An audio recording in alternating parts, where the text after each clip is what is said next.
Nós concluímos o estudo de ontem com a declaração do apóstolo Paulo aos filipenses, aos crentes da igreja de Filipos.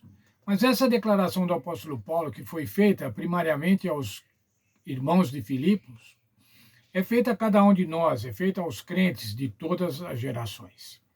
Filipenses 2, verso 5. Tende em vós o mesmo sentimento que houve também em Cristo Jesus. Ter o mesmo sentimento que Jesus tinha. Agir como Jesus agia. Ainda em 1 Coríntios 2,16, o apóstolo Paulo diz aos crentes de Corinto, mas nós temos a mente de Cristo. O que ele queria dizer? Que os crentes deviam pensar como Jesus pensa. Deviam ver como Jesus via. Quais eram as atitudes do Senhor Jesus que devem ser imitadas? Como era a sua vida? Jesus viveu absolutamente sem pecado, tentado em todas as coisas e a nossa semelhança, conforme Hebreus 4,15. Ele nunca pecou, nem mesmo em pensamento. Embora fosse filho, aprendeu a obediência pelas coisas que sofreu. A submissão de Jesus à vontade do Pai foi sempre perfeita. Não houve um momento sequer em que ele se recusasse a se submeter, embora, sem dúvida, isso muitas vezes tenha sido muito difícil. A vida do Senhor Jesus foi uma vida de submissão à vontade do Pai. Em Filipenses capítulo 2, versos 6 a 8, Paulo esclarece de forma sublime qual foi o comportamento de Cristo a ser almejado pelos cristãos. Esses 3 versos, irmãos, 6, 7 e 8 de Filipenses 2, são, quem sabe, uma das declarações mais lindas da Bíblia, falando acerca do Senhor Jesus Cristo, acerca da disposição salvadora do Senhor Jesus Cristo, acerca da humilhação, do despojamento do Senhor Jesus Cristo. Vamos começar. Pois ele, subsistindo na forma de Deus, não julgou como usurpação o ser igual a Deus. Cristo era efetivamente Deus. Ele era Deus na sua natureza real. Ele nunca deixou de ser divino. Mas veja, ele não se agarrou, não teve por usurpação, não julgou como usurpação ser igual a Deus. Isso quer dizer o seguinte: ele não se agarrou à sua igualdade com Deus. Não se apegou aos direitos como Deus. Não achou que devia tirar proveito pelo fato de ser igual a Deus. Sabe, irmãos, eu penso que uma das coisas mais difíceis para o Senhor Jesus foi se despojar da divindade. Despir-se da divindade enquanto aqui na terra. Não exercer o seu poder divino. Vejam lá, assim mesmo se esvaziou. O que quer dizer se esvaziou? Abandonou tudo que tinha, se rebaixou voluntariamente, aniquilou-se a si mesmo. Ele se esvaziou assumindo a forma de servo. Deixou de ser Senhor. Quando o Senhor Jesus veio a essa terra, ele deixou de ser o Senhor do universo e passou a ser servo. Tomou a natureza de servo. Tornando-se em semelhança a homens e reconhecido na figura humana. Tornou-se igual aos homens. Foi reconhecido como homem. Tornou-se semelhante aos seres humanos. Assim mesmo se humilhou. Como é que se humilhou? Qual foi a sua humilhação? Ele declinou-se da imortalidade. Sujeitou-se à morte. Tornando-se obediente até a morte, e morte de cruz. Tornou-se igual aos homens.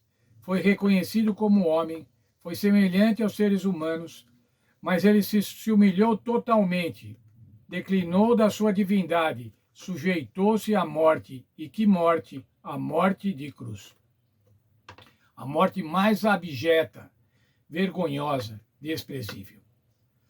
Veja, o Senhor Jesus de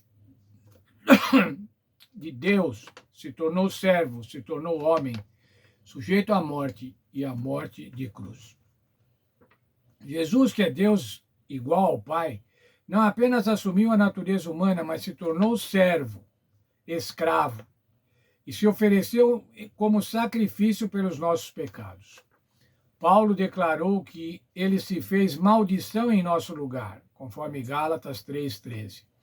Jesus, o Filho de Deus, morreu na cruz para ser também o nosso Redentor, o que exigiu que ele se tornasse maldição por nós. Maldição ao ser pregado na cruz. Jesus morreu por toda a humanidade. É bom, irmãos, quando a gente fala assim, Jesus morreu por toda a humanidade. E nessa condição a gente coloca a responsabilidade da morte de Jesus em toda a humanidade. Mas nós devemos personalizar essa frase. Jesus morreu por mim. E aí então sentir a responsabilidade da morte de Jesus pesando sobre os meus pecados, sobre as minhas faltas, sobre o meu orgulho, sobre a minha vaidade. É por isso que o Senhor Jesus, para salvar a mim e cada um de vocês. Mas como dá para compreender essa oferta de Jesus, sua humilhação? Como ter a mesma disposição de Cristo? Qual foi a disposição de Cristo? Humilhação e sacrifício pelos outros. Humilhação e sacrifício pelos inimigos, pelos pecadores. Como nós podemos, então, responder agora ao Senhor Jesus? Jesus afirmou: o maior entre vocês será o servo de vocês. Quem se exaltar será humilhado, e quem se humilhar será exaltado. Essa mensagem reflete em muitos aspectos a instrução de Paulo, em Filipenses 2, 5-8, que acabamos de ler. De forma ainda mais contundente, Paulo reforçou o que já havia dito: não agir com interesse pessoal ou vaidade. Qual deve ser, então, irmãos, agora a nossa resposta a Cristo? Qual a reação seria adequada ou digna do que Cristo realizou, além de cair de joelhos e em adoração? Como é que nós podemos responder a Cristo? Devemos meditar. Por que é equivocado pensar que as nossas obras acrescentam para a salvação algo que Cristo já fez por nós? O Senhor Jesus deixou de ser Deus, deixou temporariamente de ser Deus para se tornar servo, para se tornar homem, homem sujeito à morte, morte de cruz, para me salvar. Acha que eu posso fazer alguma coisa a mais para acrescentar na minha salvação? Que eu posso fazer alguma coisa que o Senhor Jesus não tenha feito e que seja necessário que eu faça, obras que eu faça para que eu possa ser salvo? Nós devemos, irmãos, diante de tão grande salvação, de tão grande amor, ter uma total adoração ao Senhor Jesus. Reverência ao Senhor Jesus, obediência aos seus mandamentos, fidelidade, gratidão.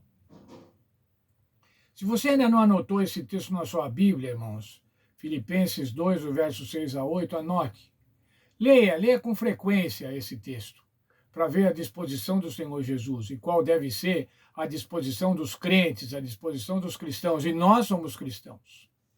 Leia o sacrifício do Senhor Jesus, o seu despojamento, o seu amor. E certamente, se você tiver isso em mente, a tua vida como cristão será totalmente diferente. Que Deus abençoe cada um de nós e que a gente possa entender. Não sei se podemos entender. Amanhã ainda vamos estudar um pouco sobre isso, sobre o mistério da salvação. Mas que a gente não entenda, mas que no mínimo aceitemos o sacrifício expiatório do Senhor Jesus Cristo, que foi feito para a minha salvação e para a salvação de cada um de nós.